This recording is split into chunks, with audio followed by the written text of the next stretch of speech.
3 orangutans, I'm arranging my sneakers. I'm the action on the court, you the gum stuck to the bleachers.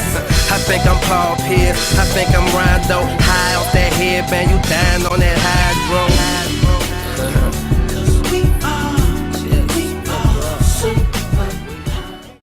What is going on, Green Teamers? Welcome back to the latest episode of the Green Teamers podcast. As always, it's your host, Ernie, and my co-host, Marvelous Marvin. I am me. If you're not already, please subscribe to the channel here on YouTube. And if you don't follow us on Instagram, be sure to follow us on that platform as well. It's the_GreenTeamers_podcast. You're slacking if you don't already. For sure. And while you're on there, definitely give our personal pages a follow as well.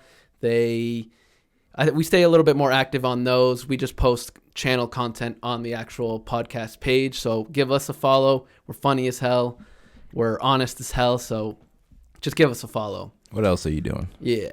If this is your first time here, this is the Green Teamers podcast. What we do here is we review the past week's Celtics games. We preview the upcoming week's games. We talk about just Celtics news, Celtics team news, and then we open it up a little bit and talk about the NBA as a whole. This week we're going to do things a little bit different just because today is the last day of the regular season for the 21-22 regular season. So shout out to my co-host and myself for sticking through with the Celtics. Marvin, I'll open it up to you in terms of from our last episode to this week and just anything in general with the Celtics. Any takes off the top of your head? Not so much in comparison from last week to this week, more so as an overall thought of the season. Sure. Complete 180. Complete 180? Absolutely. I think any Celtics fan that has watched it from the beginning to up to right now can definitely agree. Yeah, compared to where we were sitting in January, I'm picking shit. Like, happy as hell. We sit atop the East, 1, 2, 3, whatever the case may be after today's game against the Grizzlies. I don't care where we sit at the moment. I'm just happy that we are able to turn this season around. We're not sitting in the position where Brooklyn's currently sitting, where they have to worry about a play-in. They have to actually play all their starters, and they're still playing for something. Yeah. We're essentially not playing for anything now. I don't even think we're going to try tonight in terms of playing for seeding. I think we're just going to rest our horses and get ready for Saturday. Saturday is going to be some shit. Right, absolutely. So tonight we play the Memphis Grizzlies, as Marvin mentioned. The Bucks play earlier than us, so I mentioned this to Marvin. I think what we'll actually do is... Here, Marvin, you take a hit of this. What I think we'll actually do today is we'll watch that Milwaukee game. Depending on the result of that, whether they win or lose kind of determines what team we put out on the floor tonight. As always, I feel like Jaylen Brown, Marcus Smart, all those guys, Jason Tatum, they want to play no matter what, whether the game counts or not. But like I said, if Milwaukee wins, ultimately the standings won't change no matter the result of the Celtics game. So I don't think it's a necessity to kind of just risk their health and risk a freak accident happening tonight. I feel that, and I'm all on board. Thursday's game we played the Bucks. Last Thursday's game we played the Bucks, and we got to see what the other players can do. Sam Hauser, he's one of my favorites off the bench. I think in some sparing minutes, obviously in the playoffs, I think he can really get something going for you. When you have your starters really rolling and you just need a couple buckets here, a couple buckets there, that motherfucker will get you buckets. And his shot is smooth. It's like a rainbow, straight up, straight down, through the net. He's somebody who should definitely get some more minutes come playoff time, because we'll have those stretches where we struggle to find scoring. He's not a scorer, but he's a shooter. He'll get you. He's instant offense when it comes to shooting. Definitely, I mentioned it several times now, but for Sam Hauser specifically, I kind of looked at him how I was looking at Peyton Pritchard in the sense of he was going to come off the bench and just give you a quick 2 threes, maybe 3 threes if he's on fire that night, and then get right off the court, nigga. Yeah, get right off the court. But one interesting point that I want to bring up from that Bucks game on Thursday was the Celtics probably shot the second highest number of threes they have all season. Yeah, I want to say we made like 20 plus threes in total. And granted, yes, it was most of our bench guys. But let me ask you this. Do you think it was more so the bench guys playing well, and that's why we kept up with the Bucks? Ultimately, we did lose, but it was a great game overall. Do you think it was the bench having to play perfect and hit that many threes to compete with the Bucks, or do you think the Celtics are just that good, and that's how good our bench is? No, I don't think that's just how good our bench is. I think we got luck. We had a good night that night. At the same time, it became a back and forth competition due to the lack of defense. Mm-hmm. We didn't have our starters playing, so the defense we expected out of the Celtics squad, we weren't getting it. So it had to be a matchup of, all right, who scores first, and we were able to keep up. I can say that much. We were able to keep up. I think the outcome would have been. I can't say the outcome would have been different. We might have still lost to the Bucks had our starters been playing, but I don't think we would have seen that 3-point outburst. I think it would have been more of a defensive game. Gotcha. So maybe we win because the Bucks don't score as many points. Exactly. Okay. So we just happened to have a good night where everybody was hitting their shots. Gotcha. And if you're on the floor that night, being one of those bench players who don't normally get minutes, I'm playing my heart out. I'm playing to the best of my ability. Definitely. As we know, when the playoffs start, the rotation gets cut. Right. So that could have been the last game they played this season. Right. So I'm sure playing that game, like you said, they're playing to not necessarily make the rotation, but at least have Ime think about it. Oh, absolutely. They're playing for something to prove. Like you are essentially playing for a spot in the rotation because that 15-man roster gets cut to 12, and there's going to be 3 players sitting in jumpsuits for the entire series. Yeah, I was gonna go even lower and say we'll probably have like a 10-man roster when it really gets. I feel that. And let me ask you that question because you know who the starting 5 is. If you want to just name them real quick, so you got Smart, Brown, Tatum, Horford, Williams when he's healthy. Who are the other 5? In no particular order. No particular order. I'm going Peyton Pritchard, Grant Williams, Daniel Tice. I'm missing someone. That dab got me. Help me out here with the last 2. Who you think? What's his name from the Spurs? Oh, of course, Derek White. Derek White. Yeah, he'd be number 9. Obviously. I agree with all 4 so far. Number 10. 10, I think you might get like a Sam Hauser. He's going to be like your back. Keep him in your back pocket. I was going to say a toss up between Naismith and Hauser. I would go. I like Naismith's energy. I like going off of that. I like his energy, and coming out of the draft or going into the draft, he was regarded as one of the better shooters in that draft. Right. I'm kind of looking at it now, and based off his energy and how he's playing, fuck the shooting. The shooting. I think he's more of like a slasher, more of a cutter, just spark drive plug to the type basket. of nigga. Yeah. So that might bode well more than having Hauser sit as number 10 and he might get you buckets, but he's not that energy sort of bunny. Yeah, and I think that'll kind of just translate into the offseason where Naismith will have the chance to kind of the confidence look at his game and be like, am I, like we're talking about now, am I a shooter or am I a cutter slasher? That being a slasher, you can be that Jimmy Butler type of player. That'll get you. That'll get you somewhere. Jaylen Brown, pretty much. And I think that'll work well, especially on the Celtics team, because Jaylen Brown, Jason Tatum, they hold the ball, and they've definitely gotten better at passing this season. Right. So I think with them controlling the ball, if you have a slasher like Naismith, like Tatum is looking for you. When you make that cut, he will find you, or he'll at least see you. I agree with that, and that was my issue with Jaylen Brown going like earlier in his career. Like Tatum, Tatum's a scorer. Jaylen Brown was a slashing scorer, but he focused too much on being the scorer, and then at one point being a shooter. And it's like, no, you are not a shooter. That's not you. It might be the same for Naismith, where we think he's a shooter. He came in as a shooter, but over time it's like, no, you're more of the slashing scorer or the slashing shooter. Yeah, or if he's a shooter, if anything, it's definitely like a mid-range game. Right.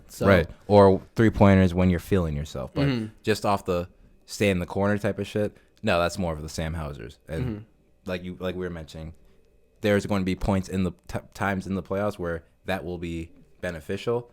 But Naismith overall, I'd give him that 10th spot. I agree with that.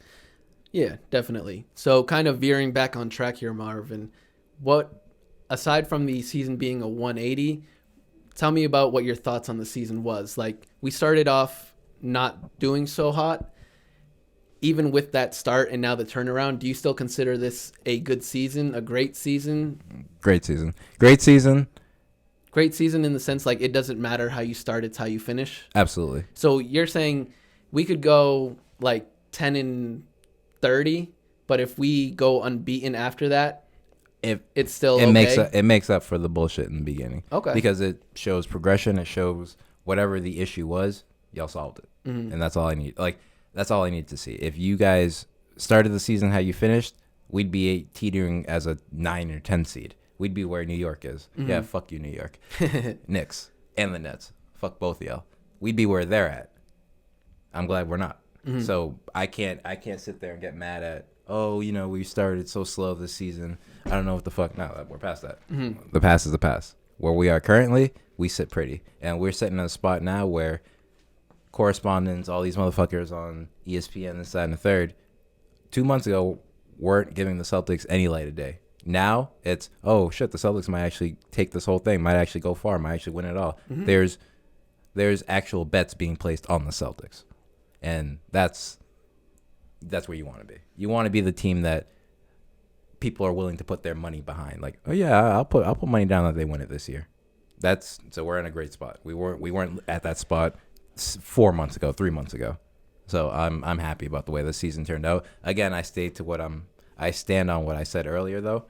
We need to make a finals appearance because this was the squad I was expecting coming into the season. Mm-hmm. So I was disappointed when shit was going left. Now that we're where we need to be, I still stand on what I say.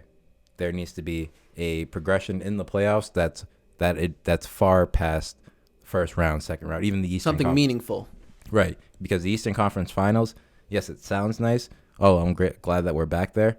But when we were with Brad Stevens, we were getting there almost every year. So I need to see something different. Mm-hmm. And realistically, just looking at it, making the Eastern Conference Finals, when you lose, it's not. You can't say like, oh, you had a chance at winning the championship. Like, you didn't even make it there yet. The only ones who had a chance were the last two teams there. Exactly. So it's still falling short of the goal, of the ultimate goal. Right. And just to go off what you're saying a little bit, it's kind of like, yes, look at us now, but it's if we had started how we finished, where we could have been.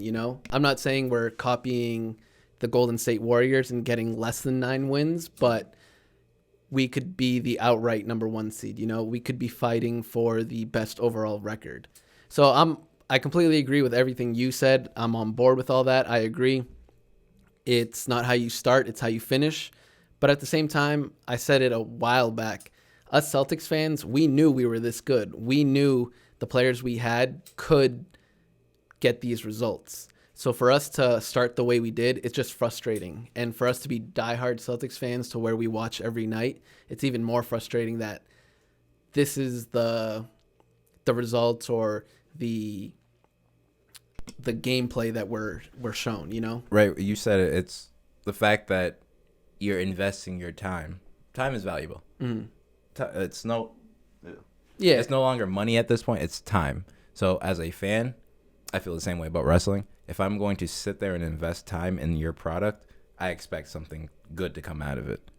It's frustrating when you're watching night after night, 4 games a week, 2 hours every night, and then you're not getting what you put. You're not seeing what you feel like you're putting in. Like, if I'm going to take my time as a fan to watch your product, you should give me the best product out there. Yeah, and there's going to be people who are like, well, no one's forcing you to watch. No one's like, you're not getting anything out of it, even if they do give you a good show. But it's like, these are the green teamers. You know what I mean? We bleed green, smoke green. That's what we do. So that's it. Y'all ain't playing for nobody to watch. You're not playing for nobody to critique. Yeah, they're playing for a reason. They're getting paid millions because we're watching. So right. If they were getting, it comes full circle in the end of the exactly whole grand scheme of it. If they were getting paid millions to play in front of no fans, I'm pretty sure they wouldn't like it. Oh wait, they didn't like it because they had that 2 years ago in the bubble. They were playing in front of 0 fans. True that. They hated that shit. So yes, we matter. Like it or not, we matter. Definitely. So, show us some good shit. But before we get too long-winded on the Celtics here, let's open it up to the NBA a little bit. How good does it feel for the Lakers to not make the playoffs? All those superstars on that team and nada. Bliss. Absolutely fucking love it. I mean, yeah, I don't love it. It's just, I do love it. Fucking, I ain't lying. Why am I lying right now? I love it. That's Le GM doing his thing. And for the third time in a row, us seeing that LeBron playing GM doesn't pan out. Mm-hmm. He needs to, I'm not saying just be a player because it's going to sound wrong, but when he has too much hearsay and what goes on, because we heard the rumors, we saw everything that panned out. You had a chance to have to sign DeMar DeRozan. You chose not to in favor of Westbrook. Mm-hmm. Didn't bode well for you. Right. Now DeRozan's in the playoffs. He helped bring Chicago where they need to be. So little things like that, it just shows LeBron being LeBron. All that power doesn't necessarily, it can get to your head where you think all your decisions are the right decisions. And clearly this season they weren't. Now where they go, sure, I couldn't care less at this point. I think it also goes to show that a whole bunch of superstars on one team, that's not what it takes to win. It literally takes a collective group of players who understand each other's roles and their own roles and just coming together for the better of the team to win that championship. That's facts. Well, yeah, sure. You're seeing that with Brooklyn too. Right. I won't say just assembling superstars won't get you nowhere, because with Brooklyn, just assembling superstars got them to the Eastern Conference Finals. The Lakers' problem is they were stuck in 2012. Mm-hmm. Okay. That roster, That makes sense, yeah. That roster would have gotten them 6 championships. In 2012. In 2012. Yeah, but definitely. We're in 2022 now. It ain't gonna be. It ain't the same. You guys are old heads, respectfully. You guys are old heads. Like you need young horses that are able to sort of carry you through the season and then playoff time. All right, let me do what I do. Now you won't get that chance. Now they won't even get that chance in the future because they don't have any draft picks over the next coming years. I'm sure they have a couple, but nothing. No first round picks. The shot at actually getting a franchise player. Yeah, the squad they have is essentially the squad they're going to keep unless you really try to trade Westbrook. You're not getting too much in return. So that whole Melo Westbrook might retire never winning a chip might become a reality, and that kind of sucks. For who do you think it sucks for more? Sucks more for Westbrook, I'd say, because, and I'm a huge Melo fan. Mm-hmm. I'm not a fan of Westbrook on the court, mm-hmm. but he's a great dude, and he gives it 150%. I can't say the same for Melo every single game. Westbrook will give it 150%. Mm-hmm. Like that's where I feel for him. Like, yeah, you trying. Like, you're really trying. Now, you choose not to watch your own game tapes after and don't listen to criticism and choose to play your game. 158% only gets you so far. Exactly, but you're not open to criticism. You're not open to changing your style of play. My nigga, that's on you. So I still feel for Westbrook more. Melo's my dude. It sucks that he might retire without a chip. But Melo had to battle that for a little bit. I ain't changing my game. I'm still going to start, all that type of shit. I also feel like Melo never actually got the chance at a championship. I think the farthest he's made it is maybe the second round of the playoffs. He had a Western Conference Finals appearance. With the Nuggets? With the Nuggets, yeah. Okay, that's what I... Yeah, they got beat by the Lakers that year. Shout out to Kobe. 2009. I remember that. Just reminiscing right now. But we forgot to plug the Peak Pro? Yeah, real quick. Yeah, so if you didn't notice our first smoke, or if you're just listening on Anchor, thank you guys for following us on Anchor as well, or follow us on Anchor, by the way. That's definitely new, and you'll get the podcast maybe a day or two earlier than the video. So follow us on there. But we're smoking on the Peak Pro. Just took a dab of some Sun Cake. Rugged Roots, as always. Shout out Rugged Roots. And yeah, that dab definitely got me nice. Yeah, it got my mind really just sort of sativa. Hybrid sativa leaning, if I had to guess, to be honest. That's what's up. Rugged Roots out in Maine. Yes, definitely. Okay.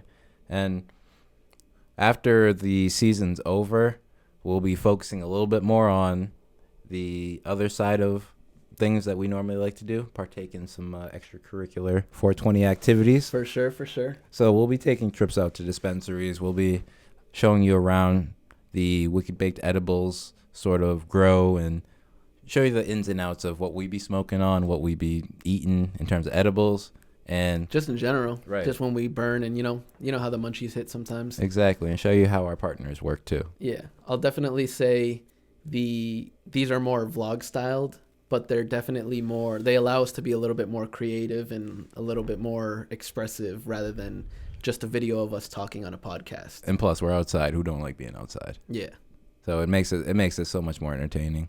And sure. Like he mentioned earlier, follow our personal podcast, personal pages on Instagram.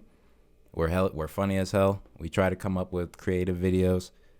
We're trying to grow our GreenTeamers page, but Instagram don't like us. So you gotta help us grow that. Yeah, we got that. Fixing that, we got that in the works. We'll see what we come up with. Try and come up with a solution. China don't like weed. That's what it is. China don't like weed, and we're sitting there going, yes, sir. Believe me, don't believe me, but this is the simulation we live in. That's another thing, too. This world's a simulation. Sit on that for a little bit. God damn it. Pause.